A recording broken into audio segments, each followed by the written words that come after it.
Pulling out the big guns for Friday. Serious business. Good afternoon. Happy Friday. Let me start by addressing the Black Hawk helicopter crash in Iraq. At least from initial reporting, the crash does not appear to have been caused by enemy action. However, this incident is under investigation. This tragic crash reminds us that all our courageous men and women take extraordinary risks every single day in service of our country. American troops, alongside their coalition partners, continue their efforts to defeat ISIS in Iraq and Syria and to prevent its reemergence. As the President tweeted, our thoughts and prayers go out to the families and loved ones of the brave troops lost. Their sacrifice and service to our country will never be forgotten. Looking ahead to next week, the President will be traveling to New Hampshire on Monday. The purpose of this trip is to further enforce the administration's commitment to combating the opioid crisis. As the President said in his State of the Union address, this administration is committed to fighting the drug epidemic and helping get treatment for those in need, for those who have been hurt so terribly. The struggle will be long and it will be difficult, but as Americans always do, in the end, we will succeed. We will prevail. As you all know, the last couple of weeks we have highlighted Democrats' unprecedented effort to stop the President from filling his administration with highly qualified nominees. Today, we have a special guest with us to provide some additional details on that front. Mark Short, our Director of Legislative Affairs, will come up now to make a statement and take a few questions. Then I'll be back up after he's done to take your questions on other news of the day. Thanks. Mark. Thanks, sir. Hey, good afternoon.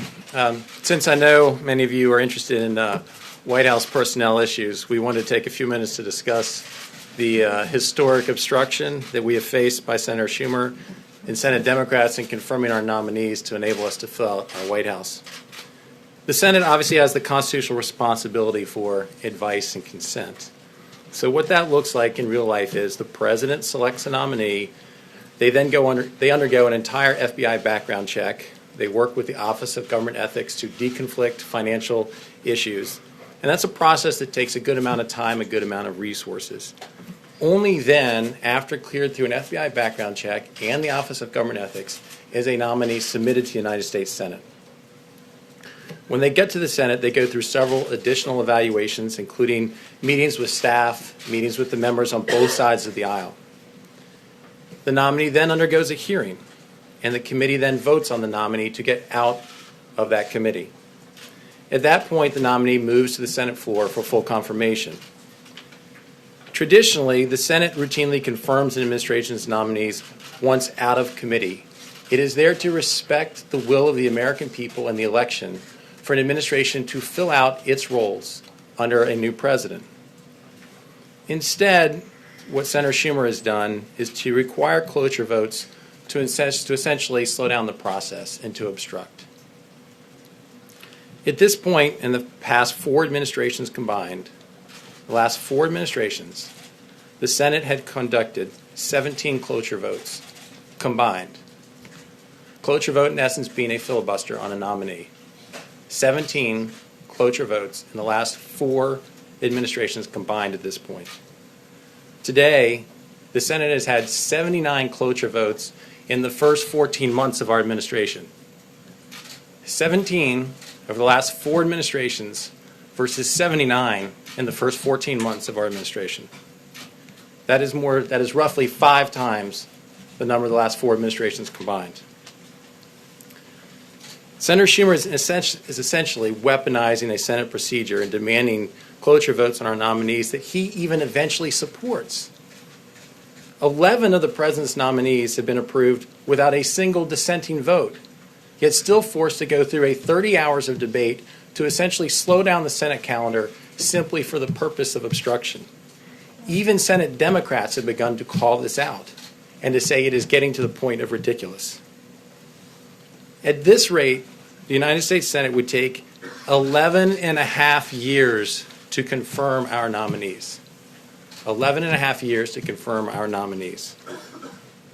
So let me give you one more example of the comparison historically. In the first entire term of the George H.W. Bush administration, his entire 4 years, he faced one cloture vote. In the entire 4 years of the Clinton administration, he faced 10 cloture votes. Under the George W. Bush administration, the entire first term, he faced 4 cloture votes. Barack Obama faced 17 in his first entire 4 years. We have faced 79 in our first 14 months. That adds up to 32 combined in the entire first 4 years of those administrations, relative to 79 in our first less than a year and a half. So, let me give a couple more illustrations of specific individuals. Pat Pizzella is our nominee to be the Deputy Secretary of the Department of Labor. We still do not have a Deputy Secretary, a number 2 person at the Department of Labor. Pat Pizzella was nominated 269 days ago. He was reported out of committee in October. He was confirmed in the George W. Bush administration by a unanimous voice vote. So he's already been confirmed by a previous Congress without any dissension. And yet, 269 days later, we still do not have a Deputy Secretary at the Department of Labor. At the EPA, Deputy Administrator Andrew Wheeler. He was nominated 152 days ago. Scott Pruitt still to this day does not have a deputy, a number 2 serving at the EPA. He was reported out of committee in November. Yalim Poblit will be Assistant Secretary for Arms Control at the Department of State when confirmed. Obviously, arms control is an important issue for national security and particularly heightened in light of upcoming negotiations with North Korea. She was nominated 298 days ago and has been previously a staff director of the House Foreign Affairs Committee.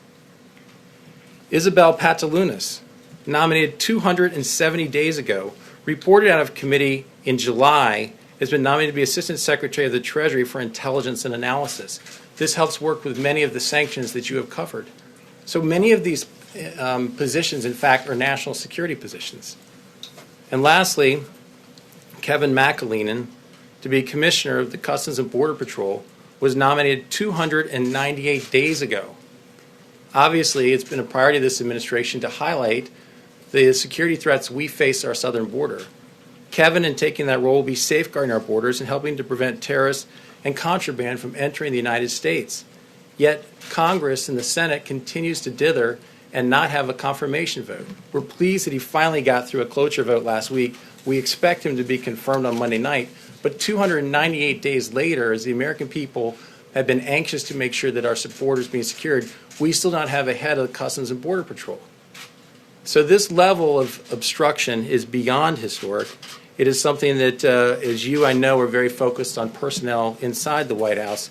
We ask that you also shed light on the historic obstruction that's happened in the United States Senate to make sure that we are able to fill out our administration to do the job of the American people and to help make sure that our country is safe and secure. Thanks a lot, Mark. Thanks for coming out. You mentioned the plight of your nominee at the State Department for the arms control position, and you mentioned the need for having that person for the upcoming negotiations with North Korea. Yet you still do not have a nominee to be the U.S. ambassador to South Korea.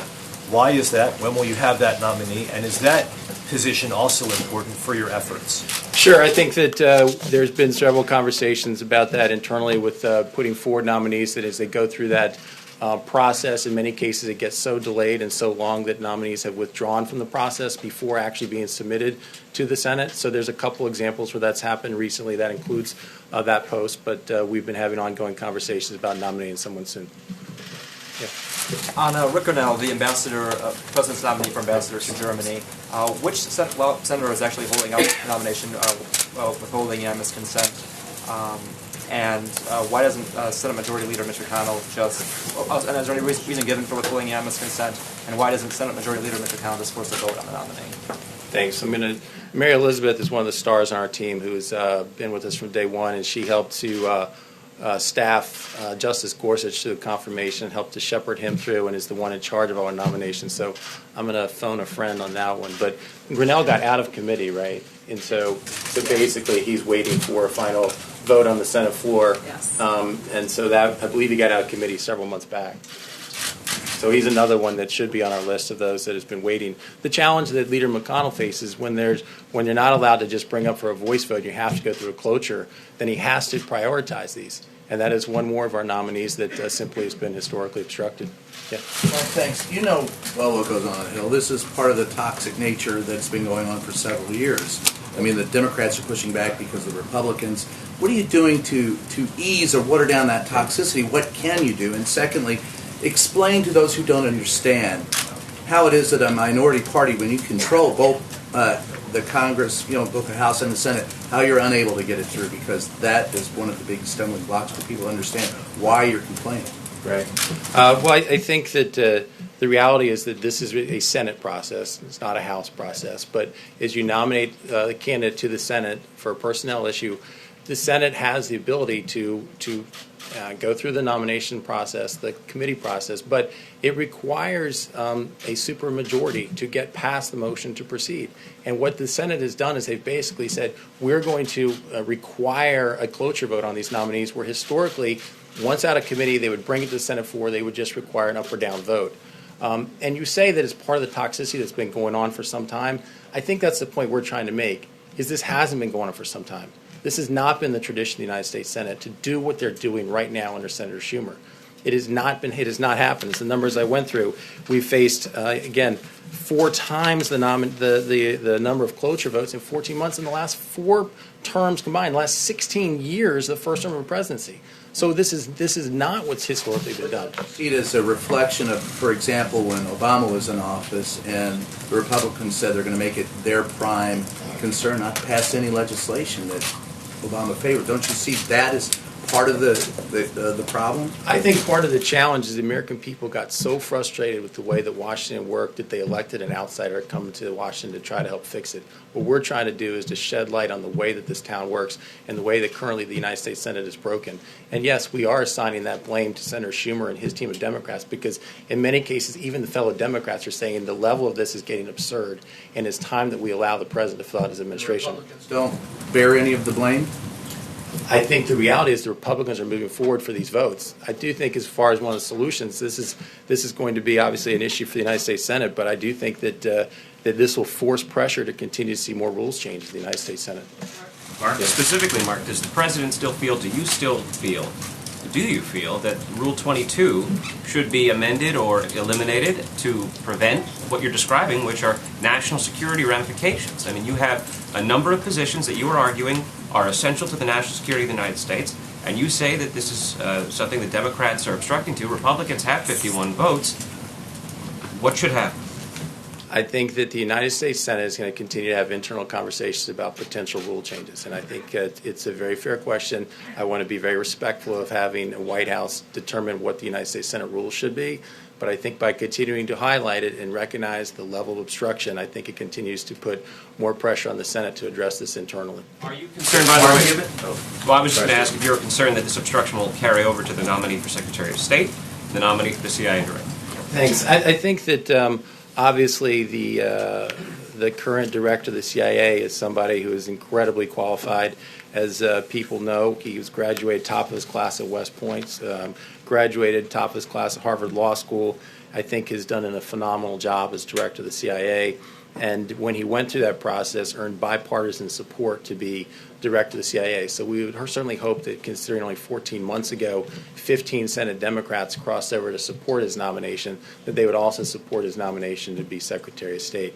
Likewise, we feel that Gina is uniquely qualified as somebody who has served in the CIA for 33 years, has been a station chief in multiple localities, has been commended by Democrats and Republicans alike for those that she served under in previous administrations. I think that she has incredible qualities. We're very excited about her nomination. We're excited that she would be the first female director of the CIA, and we would expect a quick hearing and moving forward the vote, because these are very critical national security positions. Mark, has the president had any personal conversations with Senator Schumer about this obstruction, in your words, specifically, as he's been having conversations about infrastructure and other matters? Has he had Senate Democrats over here? And why haven't we heard more from him talking about this? And also, do you believe that just given the backlog here, how many more confirmation hearings can this Senate withstand as it leads to other potential personnel announcements that we may or may not be seeing in the coming days here? I think you're going to, I think the president has been vocal about this. I think that perhaps I'm a warm-up act for him making a larger foray into this and to make his case to the American people that the obstruction has gotten ridiculous. And yes, he's also spoken to Senator Schumer about his frustration with it. Is there the possibility that the president could offer something, make a deal where not everyone gets what they want, but has he offered anything to Senator Schumer in exchange for helping get some of these nominations through? I guess it's hard for me to understand what it is that we should be offering when the American people elect a president, elect a new administration to come in, and the expectations they should be able to fill out their administration. The Senate has an advise and consent role, but why should we be offering making a deal on something that should be the normal process of the United States Senate? For us, that would be kind of hard to understand. I mean, in his conversations on DACA, has there been any suggestion, we would make some concessions on DACA if you help get some of our nominations through? I think on DACA, the president's been very clear that he wants to make a deal. I think he put forward a very rational proposal, one that even provided a pathway to citizenship for 1.8 million people. I think we're frustrated that so far Democrats don't seem to actually want to come to the table. They want to politicize the issue. We stand ready to make a deal on that. But again, I reject the notion that this is something that should be offered for them just doing their job. They should just do the job for the American people. It shouldn't be something we have to barter in order for them to just do what they're supposed to do. On DACA, is there room for a smaller deal? Are you working a smaller deal now? One that doesn't have all four pillars, but that might be part of the omnibus? As I said, the president has been very open to continue negotiations on this. He's anxious to get a deal. He believes that it's important to secure our border, but he also believes passionately that these are people who have been in our country working productively, and in order to get a DACA permit have been obeying the law. So he wants to protect them. We're anxious to find a way to get a deal. That's a yes. Please. Thanks. Just to be clear, Mark, do the challenges of getting personnel cleared through the U.S. Congress prevent the president from changing the makeup of his cabinet right now if he wanted to? No, I think I believe that the president always has the ability to make the changes that he wants, and I don't think that when he's ready to make a change, he'll do that. I'm not sure that he's worried about what that process is, but again, I think our challenge our requirement is to put forward quality people. And if you look at Gina and Director Pompeo, they're incredibly qualified. We think they'll make enormous contributions to the administration and for the American people. And so we certainly hope the United States Senate will confirm them quickly. Thank you. Thanks for coming. Thank you, Mark. And because it's Friday and it's St. Patrick's Day weekend, I'm sure you all have very exciting plans. We'll take a few questions and then let everybody get out of here. Phil, go ahead. Yeah, Sarah, an attorney for the porn star known as Stormy Daniels said this morning in a television interview that she was physically threatened to stay silent about her affair with President Trump. I'm wondering if you've talked to the president about that, if he knows who might have threatened her, and more generally, if he has any concerns about women accusers being threatened in that way. Obviously, we take the safety and security of any person seriously. Certainly would condemn anyone threatening any individual, but I have no knowledge of that situation and would refer you to the president's outside personal attorneys. Did the president have anything to say about it? I haven't spoken with him about that specifically. Catherine? Sarah, we're hearing a lot from staff behind the scenes saying they're on edge, people are worried, they don't know what's happening in terms of staffing, exits, firings. Has the president or the chief of staff made any kind of assurances to staffers today about what's to come? The chief of staff actually spoke to a number of staff this morning, reassuring them that there were personnel changes, no immediate personnel changes at this time, and that people shouldn't be concerned. We should do exactly what we do every day, and that's come to work and do the very best job that we can, and that's exactly what we're doing. That's exactly what we're focused on, and many of us have relayed that to other staffers that weren't part of that meeting, and we're going to continue to focus on having record success in this second year as we had in our first year, and we fully expect to do that, and we expect that to do that as a staff and as a team. Kevin? Thank you, Sarah. Life sentences for drug dealers as part of the effort to fight opioid abuse and distribution. I'm just curious about the president's plan with respect to that and his thoughts on that. I know that you don't want to get ahead of what he may be about to announce, but broadly speaking, is the ultimate penalty something that should be on the table when it comes to dealing with drug dealers and opioid abuse? I'm not going to get ahead, as you said, of any potential policy rollouts that we may or may not have here at the White House. I can tell you the president is headed to New Hampshire on Monday to reinforce the administration's commitment to combating the opioid crisis. This builds on some of the previous action that the administration has taken, and we're going to continue to look for ways that we can combat that crisis. But in terms of specifics on a rollout, I don't have that. What I can tell you are some of the things that we have done, particularly with the president's budget, where it included $10 billion for HHS to combat the opioid epidemic by preventing opioid abuse and helping those who are addicted get access to overdose reversal drugs, treatment, and recovery support services. Also empowered Attorney General Jeff Sessions, and he has announced the establishment of a team to help federal enforcement disrupt online illicit opioid sales. The Department of Veterans Affairs became the first hospital system to release opioid prescribing rates, and President Trump also signed the Interdict Act, which authorizes the appropriation of $9 million to U.S. Customs and Border Protection to prevent, detect, and interdict the unlawful importation of fentanyl and other synthetic opioids. Those are some things and steps that the administration has taken in terms of additional things and policies that we may roll out. I'm not going to get ahead of any potential announcements that may or may not happen next week. Sharika? Thank you. Sarah, you took to Twitter last night to ensure the public that McMasters' job was safe. But has the president spoken directly to either McMaster, Carson, Shulkin to tell them that their jobs are in fact safe? Again, like I said last night, and I'll echo it again, I spoke directly to the president last night.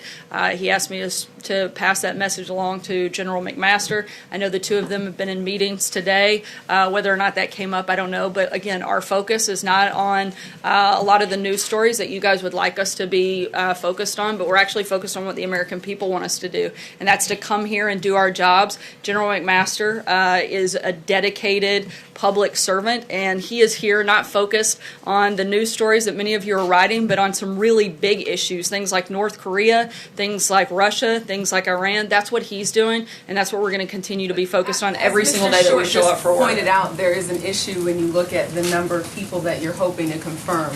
So to look at the people in these top positions that continue to change, just wanting to know if the president gave assurances to Carson, to Shulkin, as well as McMaster, that their jobs are in fact safe. Look, we aren't making any, as I just said, we don't have any personnel changes at this time, but the president shouldn't be bound because Democrats in the Senate can't do their job. If the president wants to be able to make a change because he feels like it's the right thing for the American people, his hands shouldn't be tied because Democrats failed to do what they were elected to do. This president was elected to put forward policies and push those policies forward with the team that he selects, not the team that the Democrats think he should have. That's not how the system works. And just because they don't want the president to have his full team, that doesn't mean if he decided to make changes, he shouldn't be able to. Peter. Sarah, just for clarity on this, though, I know you said that this is something that the media wants to talk about right now, but frankly, it's the president who's repeatedly sort of stoked the speculation. Just yesterday, he said, I think you want to see change. Earlier this week, he said, I'm really at a point where we're getting very close to having the cabinet and other things that I want. So isn't it the president himself who's sort of creating this aura of, some use the word chaos, but simply put, turmoil or a potential upheaval within the West Wing and, frankly, across the administration? Taking two sentences out of the thousands of remarks that the president makes and trying to make it look like that's the entire focus of his administration is a little bit I'm at a silly. point where we're getting close to having the cabinet and other things I want. There will always be change. I think you want to see change. Yeah, Those aren't and my words, they're his words. he just nominated two new people to be part of his cabinet. So we are getting close. We'd like those two individuals to be quickly confirmed, quickly put through that process so that they can take a seat at the table, so that they can continue to engage with the president on big issues that actually matter to the American people. But immediately, Sorry, I'm going to keep moving. Initially, you said he had the best people, so I guess my question. I'm going to keep moving. It's been a week since the U.S. accepted the North Koreans' offer for a meeting. Can you give us any update? Has the U.S. had any direct or indirect contact with the North Koreans, or are you still relying right now on this offer from the South Korean delegation? I'm not going to go into details on the internal U.S. government preparations, but I will say that this is a comprehensive approach in support of the president, and we're continuing to move forward with those conversations. Anything on Russian timing? sanctions. I know there's been talk of Still May. no updates on time or location. Dave? Thanks, Sarah. The government said this week that we've reached a point now where the government has added $1 trillion to the debt since President Trump took office. Obviously, that's not the direction he promised to go in the campaign. And he really doesn't talk about deficits much anymore. Has he given up on cutting deficits? Is he still concerned about it? What can he do about it? Of course he's still concerned. That's one of the reasons that the very first budget they put forward tried to address some of those concerns. We're continuing to look for ways that we can cut government. I think we've done that in a number of ways through the deregulation process, cutting out a lot of inefficiencies in government, and we're going to continue to do that and continue to push for policies that will help us reduce that. John? Sarah. Thanks a lot, Sarah. It's also been a week since the president announced that he will impose those stiff sanctions on imported steel and imported aluminum. And today the EU published a list of American products that would be targeted in retaliation for the tariffs the president intends to impose. It's an exhaustive list. Agriculture products, orange juice, motorcycles like Harley Davidson, Jordan, blue jeans, tobacco, motorboats. What's your reaction to this threat of retaliation to the president's plan to impose those tariffs? The president's going to continue fighting for the American worker. He's also working with a number of individual countries and negotiating on areas of national security where we can work together, and there's some flexibility there, and we're continuing to have those conversations, and will continue through the next part of the end of next week, which is when I believe the deadline happens. On that, in your view and the administration's view, would those EU tariffs hurt American workers? Would they hurt American industry? Again, we're going to continue to have those conversations with individual countries, and we'll keep you posted on specific policies that happen. Trey? Yeah. Sarah, you're calling for quick confirmation of the CIA director. And Senator John McCain put out a statement calling for further scrutiny of her record, and in particular what he called, a really dark period of torture and what he calls torture. So are you concerned about that nomination? It looks like it could be one or two Republican senators who would be against it. Again, we're highly confident and certainly very excited about the nomination of Deputy Director Gina Haspel to take over at the CIA.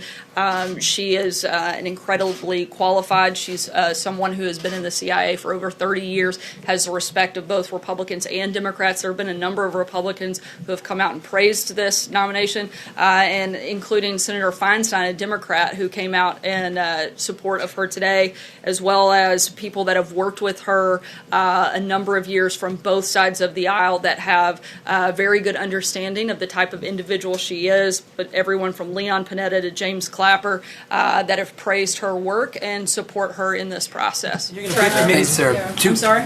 Well, you'll brief committees about whatever they want to know about her tenure running the CIA black site. I'm sorry, can you speak up a little bit? You're going to be, the White House is going to be as fulfilling as possible about requests regarding her tenure running a CIA black site in Thailand?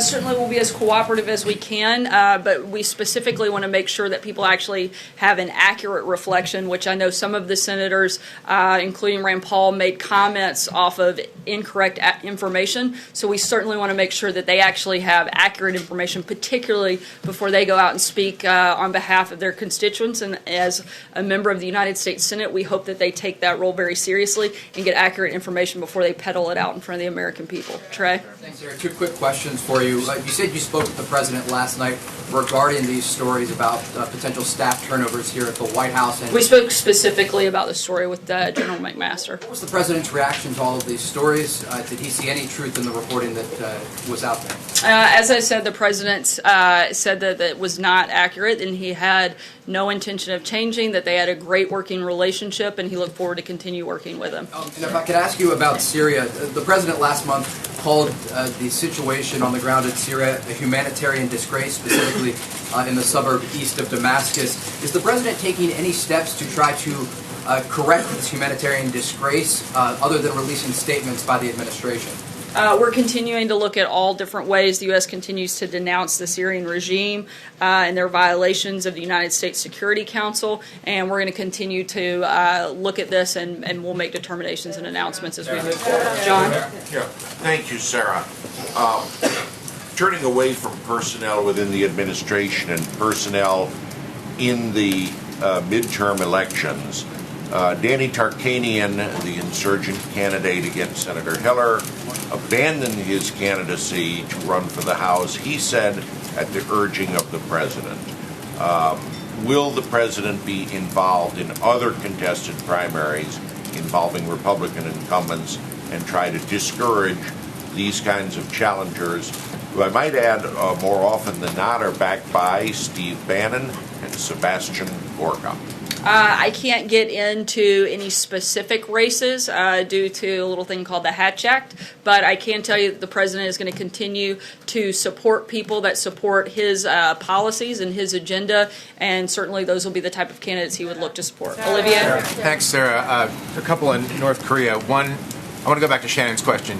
Has the United States received any direct or indirect confirmation that the North Koreans are interested, or is the United States still acting on the South Korean representation of their negotiations? Again, I can't get into the details of the preparations and the progress being made, but I can tell you that we're continuing to move forward in hopes of having the meeting take place. And then seizing the opportunity offered by Mark's presence here today, my understanding from talking to people in Congress is that the administration has been asking lawmakers to hold off on any new package of North Korea sanctions, telling them both that the executive branch powers are sufficient in case should the need arise to impose more, but also to avoid inflaming the situation. Would either you or Mark address that? I know that we are continuing our maximum pressure campaign on North Korea. We're continuing to ask our allies to engage in that maximum pressure campaign, not to let up at any point for any reason until we see real progress on the promises that have been made by the North Koreans. Beyond that, I can't get into any conversations. Take one last question, Jeff. So we are about to enter the 15th month of this administration. Why is it that there is still a need for change inside the president's cabinet or among his circle of advisors? Look, as we've said many times before, you want the right people for the right time. And as policy priorities change, that means that sometimes you're going to have personnel change. That's not different for this administration as it has been in any other administration, and we're going to continue to add new staff regularly. I'll take one last question. Sorry, enjoy the drama. No, I did tell her Enjoy the before drama. Sorry, Jeff, I'm going to go to your colleague here. The last question. Thank you. Britain, France, and Germany have proposed fresh EU sanctions on Iran, maybe in a bid to preserve the nuclear deal. Do you have any response to that, or any response to their kind of proposal to put new sanctions on Iran? We don't have any new announcements on sanctions at this time, but as always, we're continuing to look at the best ways to promote and protect the American people and certainly push the president's agenda. Thanks so much, guys. Hope you have a great Friday. Happy St. Patrick's Day. Happy St. Pat's Day. Go SEC.